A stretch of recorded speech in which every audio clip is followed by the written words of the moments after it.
பிரம்மனிஷ்டால ராஜா பிரார்த்திச்சாள், சுவாமி பிருந்தாவனத்துல என்னென்ன கிரீடை பண்ணினாலோ அத்தனையும் சொல்லணும், என் ஜென்மா சபலமாகணும், பகவத் சம்பந்தமான பேச்சை நான் கேட்கணும், கடைசி காலம் ஜென்மா சபலமாகணும், மார்க்கம் புரியலேன்னு கேட்டாள். அதுக்காக சுவாமி வண்ணபால் மூறு தயிர் திருடினதெல்லாம் சொல்றாள். இதெல்லாம் என்னத்துக்கு சொன்னாள்னு தோணும், கடைசியில பார்த்தா புரியும் என்னத்துக்கு சொன்னாள்னு. யோகிகளுக்கு கிடைக்காத ஒரு யோகம் கோபிகளுக்கு.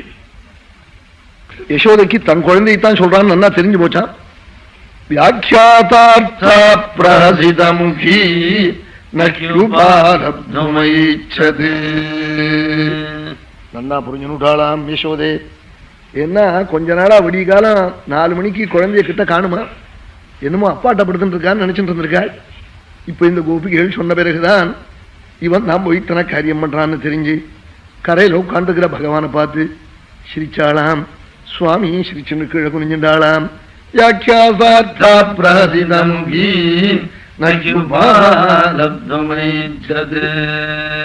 பகவானை நிந்திக்கணும்னு அவளுக்கு தோணலையா? ஏன்னாள் ஜீவனான புத்திரனே நேர எதிராளாத்து பையில கிள்ளி ரத்தம் வரத்தை பார்த்து விட்டு இப்படி கிள்ளிவிட்டாங்க பார்த்து பையன்னா கிள்ளவே இல்லைன்னு போய் சொல்றான். கிழவன் திண்ணையில உட்காந்துட்டு இந்த ஒரு ஜீவனான புத்திரனே சொல்றான். பரமாத்மாவே நேர புத்திரனா வந்திருக்காள்.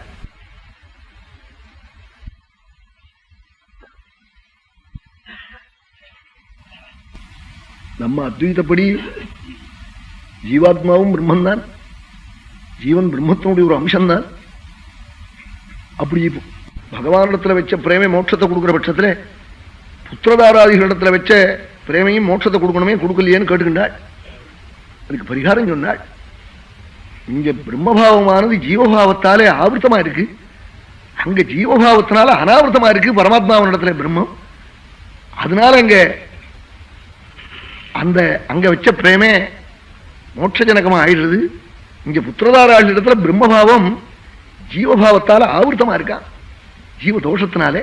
அங்க ஜீவ தோஷம் இல்லையா, பகவான புத்திரனா நினைச்ச அந்த சுவாமியின் இடத்துல இருக்கிற புத்திரபாவம் இருக்கே, அது ஜீவபாவத்தாலே ஜீவ தோஷத்தாலே ஆவர்த்தமா இல்லை. அதனால அங்க வச்ச பிரேமை உடனே மோட்சத்தை கொடுக்குறது. இங்க புத்திரதாராளுக்கு வச்ச பிரேம மோட்சத்தை கொடுக்கலேன்னா பிரம்ம இங்க மறைக்கப்பட்டு கிடக்கு ஜீவனுடைய தோஷத்தாலே, அங்க அந்த தோஷம் இல்லைன்னு ரொம்ப அழகா சொல்லியிருக்காள். ஸ்ரீதர சுவாமி மாதிரி அந்த தீர்மானம் அங்கங்க பண்ணி கொடுக்க உத்தரால முடியாது. ஸ்ரீதரிய பக்தியில உள்ள பூந்து பூந்து பார்த்தா ரத்னங்கள் தான் உள்ள. இங்க ஒரு அர்த்தம் ஒரு சாத்து கூட சின்ன அர்த்தமா இருக்காது, பெரிய அர்த்தமா இருக்கும். ஸ்லோகத்துக்கு அர்த்தம் எழுத மாட்டாள், அவதாரிக்கையில வச்சிருப்பாள், ஒரே அடியா அது பிரமாதமா இருக்கும். அவன் அப்படியே பிரதீக கிரகணம் பண்ணிட்டு அவதாரிக்கை சொல்லுவாள். அந்த அவதாரிக்கையில ஸ்லோகத்தினுடைய அர்த்தம் அப்படி ஒரே அடியா திவ்ய கந்தத்தோட பிரகாசிக்கும். அப்படி அனுகிரகம் பண்ணின கிரந்தம் ஸ்ரீமத் பாகவதம். பரமாத்மா புத்திரனா வந்திருக்கான், அவனை வெய்யணும்னு தோணலையா, அவன் பண்ற தப்புன்னு நல்லதுன்னு தோன்றுதான். பிரேம ரொம்ப ஏறி போச்சேயானா பகவான் ஏதாவது கஷ்டத்தை, நம்ம கஷ்டம் வந்தா கூட சுவாமியை வெய்ய மாட்டோம். அன்பு ரொம்ப ஏறி போச்சு. குழந்தை அடிச்சாக்க சண்டைக்கு போறோமோ அது மாதிரி தான், அடுத்தாத்து போய் அடிச்சா வரும்னு இருப்போமோ. இத பார்த்தாள் கோபிகை எல்லாம், என்ன புள்ளையும் சிரிக்கிறான் அவளும் சிரிச்சுக்கின்னு சந்தோஷப்படுறா பாத்தியா, தன் புள்ள திருடுறத பார்த்து. இதுக்கிட்ட இவ ஆத்துக்கு போட்டோம் பார்த்துக்கிட்டோம்னு பார்த்துப்போம்னு ரகசியமா பேசி விட்டாள். சுவாமி எடுத்துன்னு முன்னாடி ஆத்துக்கு போயிட்டாள் யசோதே.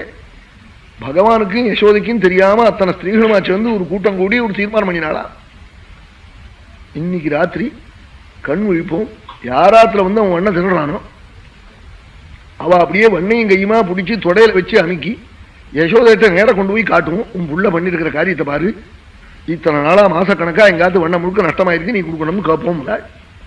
இது பகவானுக்கு தெரியாம அந்தரியாமிக்கு தெரியாம இவ தீர்மானம் பண்ணின விஷயமா? அவன் உள்ள இல்லைன்னா இந்த தீர்மானம் இவா பண்ண முடியுமா? அவன் இல்லைன்னா இவளை கோபிகேன்னு ஆறா கூப்பிடுவாளா, பெண்ணு சொல்லுவாளா? அவன் இருக்கிறதாலதான் பெண்ணு சொல்றாள், குங்குமம் இட்டுக்கிறா, பூ விட்டுக்கிறா, பர்த்தா பத்னின்னு நினைச்சுக்கிறா. அது தெரியல அவளுக்கு. இப்படி தீர்மானம் பண்ணிட்டு போயிட்டாள். சுவாமி என்ன பண்ணினாள், பேசாம இருந்தாள், தெரியாது போலே இருந்தாள். நித்தியம் முடிகாலம் 4 மணி 5 மணிக்கு போய் கண்ணுட்டி அவுத்து விடுற வழக்கம். அன்னைக்கு அப்படிலாம் பண்ணல.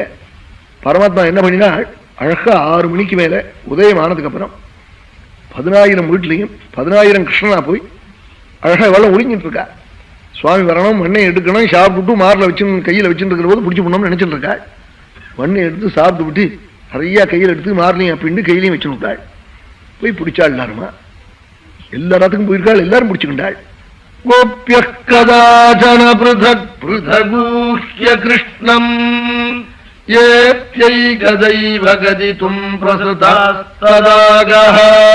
எல்லாருமா சேர்ந்து பகவத் அபராதத்தை யசோதைட்ட சொல்றதுக்காக வருஷ பெண்கள் அறாளாம்.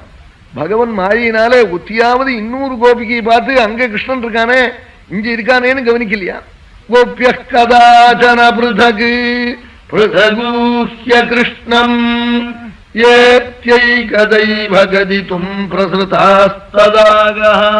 எல்லாருமா சேர்ந்து அங்க இருந்து வந்தாளாம். வருஷா உள்ள வந்தாள். வந்தா நேர யசோத தயிர் கடைஞ்சிட்டு இருக்காள். உள்ளே தயிர் கடைகிறத பார்த்தாள். நிமிந்து பார்த்தாள். குழந்தைய இங்க பிடிச்சுக்கிண்டு பார்த்தா யசோதையனுடைய பக்கத்துல சுவாமி அப்பதான் தூங்கி எழுந்திருந்து ஸ்தன்யபானத்துக்காக மடியில போய் படுத்துக்கிறாள். திருஷ்டுவா ததந்தி அததமேவ நிஜான திருஷ்டுவா அங்க இருக்கானேன்னு கீழே குனிஞ்சு பாக்குறாளாம். 10,000 பெண்களும் சுவாமி காணுமாம். நிஜான திருஷ்டுவா சர்வாஷ்சதானி வவ்ருது ஸ்வக்ருஹான் சலஜ்ஜா அத்தனை பேர்களும் வெட்கப்பட்டு ஆத்துக்கு ஓடினாளாம். யசோதை என்னடி சுமங்கலிகள்லாம் ஆத்துக்கு பொழுது விடிஞ்சு வந்துட்டு ஒரு குங்குமம் கூட எடுத்துக்காம போறேளே கூப்பிட்டாலாம். குடியே போயிட்டாளாம். ஆமா திருடன் கண்ணம் வச்சவன உனக்கு வைத்து போயிருக்கேன், நான் ஒரு சோடா பாட்டில் தரேன்னு அனுப்புனான். அவன் ஓடுறா போல ஓடினாளா எல்லாம். சர்வாஷ்சதானி வவ்ருது ஸ்வக்ருஹான் சலஜ்ஜா போய் எல்லாருமா பேசிக்கின்றாள். என்னமோ நம்ம ஏமாத்தி உள்ள ஓடி போயிருக்கான். ஒண்ணு பண்ணுவான். நாளைக்கு யாராத்துல வந்து அவன் திருடுறானோ அப்ப பிடிச்சுக்கிட்டு கத்துவோம். எல்லாருமா வந்து காவல் இருந்து கூட போகும்.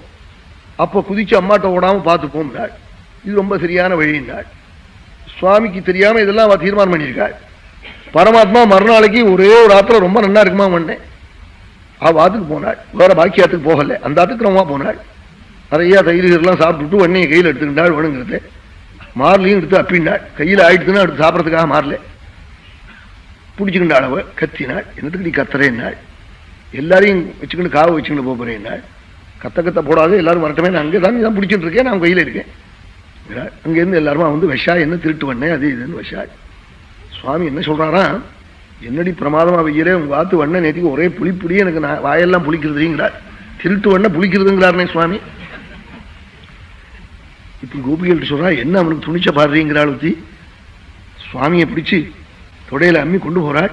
10,000 கோபிகள் காவல் ஜாக்கிரதையா இருந்து கண்ணுக்கு கண்ணா அப்படி கவனிச்சுக்கிட்டு போனாள். போய் யசோதையிட்ட கொண்டு போய் காமிச்சாள். உன் புள்ள பண்ற அக்கிரமத்தை பாரு. தயிர் கடைஞ்சிட்டு இருக்கிற யசோதையிட்ட கொண்டு போய் காமிச்சாள். யசோதை குனிஞ்சு பார்த்து விட்டு யாருடின்னு கேட்டாள். உன் புள்ள கிருஷ்ணன் டீன்னாள். என் புள்ளையாவது நன்னா பாருன்னாள். தத்வத்ரூபம் கொண்டு போன அம்மாவுடைய பிள்ளையா இருக்காளாம் சுவாமி. எந்த அம்மா கொண்டு வந்திருக்காளோ அவ பிள்ளையாம். தத்புத்திர ரூபம் ததோ அவளுடைய பிள்ளையாம். என்னடி என் பிள்ளையாவதுன்னு அவ கீழே முடிஞ்சு பார்த்தா. 2,000 இத்தனை ஐயா சொல்லாம பேசாம இருந்தியடான்னாளா. அம்மா நான் தான் அம்மா திங்குறேங்கிறானா அவ பிள்ளை. நான் தான் அம்மா நித்தியமே திங்குறேங்கிறானா. இவளுக்கு என்ன அழகு சாட்சி பாருங்க. சித்தா ஆச்சு பொண்ணு எடுத்துன்னு வாசல்ல வந்தாள். என்னடி இது அவமானமா இருக்கேன்னா எல்லாருமா. வாசல்ல வந்து பார்த்தா கிருஷ்ணன். உடனே மறுபடியும் திருப்பி உள்ள வர ஆரம்பிச்சா. ஜாகிரதைன்னார் சுவாமி. மறுபடியும் தில்ல உள்ள போனேன்னா பர்த்திரு ரூபம் ததவும் சொல்ல முடியா பண்ணிவிடுவேனாளா. உங்க ஆத்துக்காரர் ஆயிடுவேனாளாம். ஆமா உங்க ஆத்துக்காரர் பேர் வந்து விடும் கிரிமினல் கேஸ்ல ஜாகிரதைனாளாம். அப்பாப்பா எங்க ஆத்துக்காரர் பேர்ல கேச விடாதே, கேச கொண்டு விடாதேன்னு இப்படி பயந்து சுவாமி இத்தனை பாடுபடுத்தி விட்டாள்.